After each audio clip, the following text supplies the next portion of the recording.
Kalau hampa nak cari buffet Ramadan yang murah, hampa boleh mai dekat Makers Cafe. Syarat dia hampa kena booking awal sebelum pukul 3 petang. Harga dia RM55 je. Dekat sini yang best dia punya kambing bakar ni memang sedap. Setiap hari menu dia berbeza. Hari yang kami pi ni nasi tomato, ada ayam masak merah, daging hitam. Ikut hari lah, ada hari nasi biryani, nasi daging, macam-macam lah. Yang ni mi Bandung dia kuah dia pekat elok weh. Dekat sini yang bestnya depa ada juga pasta tau. So kalau hampa nak berbuka dengan pasta pun boleh. Salad pun ada macam-macam jenis salad. Hampa tinggal nak pilih je. Jeruk-jeruk buah ada, ulam-ulaman, kerabu pun ada macam-macam jenis. Sedap-sedap tau. Ikan perkasam pun ada weh. Macam biasalah dekat buffet Ramadan mesti ada dessert, kuih muih. So dengan harga yang hampa bayar sangat berbaloi. Makan sampai puas tau. Dekat Makers Cafe ni hampa jangan risau sebab makanan dia insya-Allah semua sedap-sedap. Hampa boleh tengoklah dekat sini menu dia berubah ikut hari.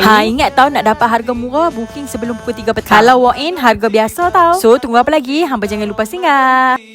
Beramai-ramai ke Makers Cafe. Betul.